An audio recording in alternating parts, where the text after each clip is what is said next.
Olá pessoal, tudo bem? Estamos aqui mais uma vez para conversarmos sobre os temas referentes à nossa quarta aula.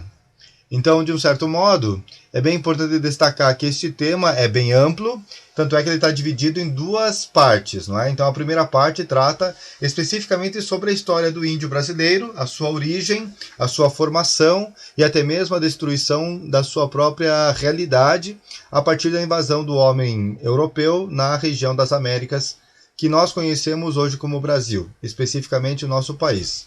Então, é importante destacar na primeira página, 212, que havia uma estimativa de que havia, antes da chegada do homem europeu, de 2 a 2,5 milhões de indivíduos, e que essa população foi diminuindo drasticamente nos últimos anos.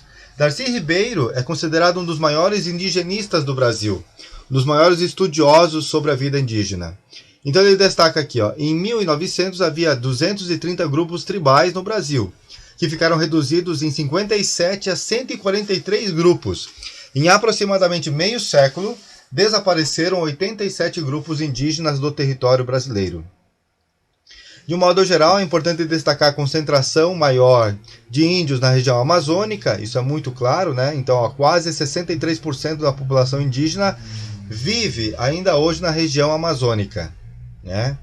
Outro assunto que eu acho muito interessante destacar é que, de um modo geral, existe um debate sobre a origem dos índios, de onde que eles vieram, né? Então, segundo Paul Rivet, né, existem 3 vias de acesso muito conhecidas, né? O Estreito de Bering, a Antártida ou então a Terra do Fogo, né? Os grupos australianos e o Oceano Pacífico. O que eu acho muito interessante mostrar, vale a pena mostrar para vocês aqui, então, né? Da onde que realmente... O Google Maps hoje facilita muito a nossa vida, né? Então, de um modo geral, a gente sabe muito bem que aqui nós temos o Estreito de Bering, né? Então aqui é a parte da Rússia, aqui é a parte do Alasca. Alasca que justamente é comprado pelos Estados Unidos no início do século passado. Então essa seria a principal via de acesso dos primeiros habitantes que vão formar aquilo que nós conhecemos como índios hoje aqui no Brasil. Ou então, olhando bem aqui para o nosso mapa, a região da Antártida, né? Vindo aqui da região da Austrália, né? Austrália, Antártida e entrando aqui pela região da Argentina, Terra do Fogo, né? Nessa região aqui estamos nós, na região de Santa Catarina. É importante destacar que na nossa região aqui do estado, a tribo mais conhecida é a tribo Xoklengs, né? Então é importante, se alguém tiver interesse, talvez gastar algum momento e conhecer um pouco o nosso museu histórico-antropológico do Contestado. Existe ali também uma história que mostra a presença dos índios aqui nessa região antes da chegada dos caboclos e antes de toda essa disputa da Estrada de Ferro, que nós conhecemos muito bem aí pela história do Contestado e pela guerra, né? Então é importante destacar a origem destes homens que hoje nós conhecemos como índios aqui no Brasil, não é? Voltando aqui para o texto, né? É importante destacar esses pontos aqui do A até o H, né, sobre as várias hipóteses com relação à formação desta população aqui na região das Américas, né, antes da vinda dos europeus, né? O homem americano não é autóctone, mas as suas culturas são muito diferentes e autossuficientes, né? Não teria vindo somente pelo Estreito de Bering e tantas outras informações acerca disso.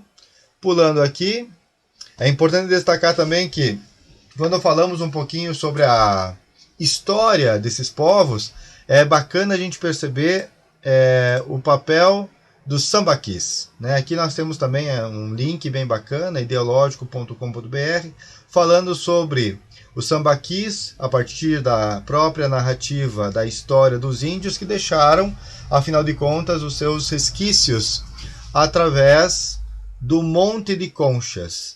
E aqui, na verdade, mais abaixo, nós temos um sambaqui aqui do nosso estado, de Santa Catarina, né, na região litorânea, que vai mostrar, acima de tudo, as heranças que foram deixadas por estes homens, que, querendo ou não, foram, do ponto de vista histórico, profundamente dizimados pela vinda dos europeus para cá. Então, é bem importante a gente destacar um pouco essa questão fundamental. Também a cerâmica da ilha de Marajó, que fica muito próximo a Belém do Pará. E tem aqui, acima de tudo, um histórico falando sobre as heranças que foram deixadas do ponto de vista arqueológico por parte dessas populações que infelizmente já não estão mais entre nós. A conceituação de índio eu acho muito importante lembrar, também aqui Darcy Ribeiro na página 215, é um conceito fundamental a gente destacar, acima de tudo porque, tanto no passado como no presente, é uma expressão depreciativa, sendo muitas vezes etnocentricamente substituída por selvagem, pagão, no sentido de não cristianizado. Nas primeiras décadas do século XVI, eram tidos pelos colonizadores como seres sub-humanos, desprovidos de alma, estando mais próximos dos animais. Sua dignidade humana só foi restabelecida após 1537 com a bula do Papa Paulo III, que os reconheceu como verdadeiros homens e livres. Aqui é importante também destacar essa questão da diversidade indígena, a dimensão biológica, linguística e cultural, as grandes áreas culturais do Brasil, do norte amazônico até o nordeste, e também aqui envolvendo essa região do Paraguai. Outro ponto muito importante que eu acho legal a gente destacar do ponto de vista da linguagem é a diferença entre tupi e tapuia. De um modo geral, é interessante destacar no texto a ideia que tupi é todo aquele que pertencia a uma determinada tribo, a uma região tribal, e tapuia é todo aquele que não pertencia a esse grupo. E justamente a diferença começa pela linguagem utilizada pelos tapuia. Então, tupi é um grupo de pessoas que utiliza uma linguagem determinada. Tapuia é todo aquele que usa uma linguagem a partir de uma língua travada, por isso diferente.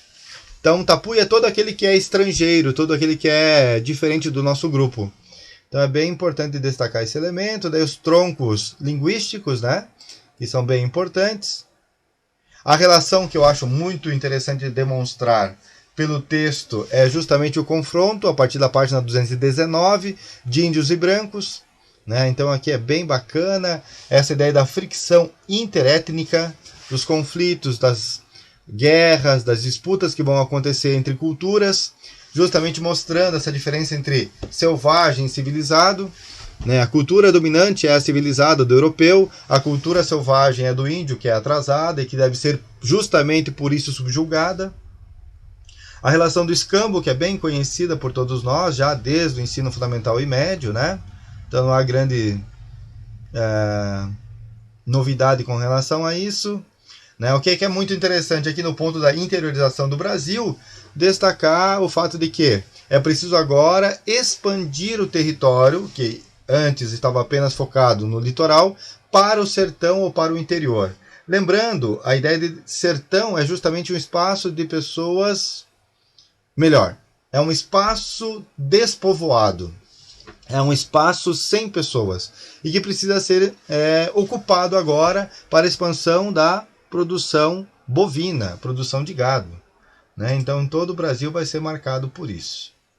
Então, o século XIX eu acho que é um dos pontos interessantes aqui também, porque eu acho forte aqui na página 221. Também no Brasil Central ocorre o extermínio de tribos inteiras pela ação dos grupos armados, que tinham como objetivo o desaparecimento dessa população que impedia o progresso. Essa expressão eu acho muito forte. Para tanto, lançavam mão de métodos degradantes, como cita Berta Ribeiro: envenenar as águas com estricnina, deixar roupas contaminadas de varíola, botar fogo nas aldeias para dispersar os índios, aprisionar as mulheres e crianças para atrair os homens, e outras formas mais sutis e depravadoras, como oferta de bugigangas e de cachaça para amolecer as vontades e a consciência. Somente Rondon, Marechal Cândido Rondon, é que vai ter, no final do século XIX, início do século XX, um tratamento mais humanizado com relação aos índios. É uma coisa muito recente, é somente a partir do século XX, há mais ou menos 120 anos, que o tratamento mais humano é destinado aos índios. Mesmo que lá o Papa Paulo III tenha, em 1500 e pouco, defendido a ideia de que esses homens são livres e iguais, como qualquer outro ser humano, assim como os europeus. Então, o que é interessante a gente perceber? Se vocês quiserem uma sugestão com relação a isso, é ouvirem uma música extraordinária da banda Iron Maiden, chamada Run to the Hills. Na primeira frase da música, existe aqui uma referência direta ao tratamento que os ingleses destinaram aos índios americanos do norte da América, né, aos índios estadunidenses, uma reflexão sobre a ideia de que toda vez que o homem branco apareceu, na relação com os índios, apareceu de forma violenta e miserável com relação a eles, né? Então essa música depois eu deixo como atividade prática para vocês ouvirem, eu acho uma letra extraordinária. Hoje a população indígena no Brasil está reduzida a um número muito pequeno, tanto é que em 77, ou seja, há 40 anos atrás, 42 anos atrás, o Darcy Ribeiro já tinha apresentado o fato de que hoje apenas um único grupo de indígenas ultrapassa a casa de 5 mil pessoas. Na região sul, nós temos apenas 4 grupos, que tem aí em torno de 6.750 habitantes ou pessoas, né? Então não ultrapassa 100 mil pessoas hoje o número de índios no Brasil, né? Daí aqui vai falando um pouquinho mais sobre essas tribos, né? Falei aqui sobre o Xoquilenques, que nós temos aqui em Santa Catarina ainda algumas lembranças, alguns resquícios. E essa é a ideia principal até aqui, até a página 224. No capítulo 5, ou na aula 5, a gente vai dar continuidade a esse tema falando sobre a aculturação indígena, que é dividida entre interétnica e intertribal. No mais, destaco, acima de tudo, a reflexão sobre isso, que eu queria, acima de tudo, depois ouvir de vocês na atividade do fórum. Um forte abraço e bons estudos a todos.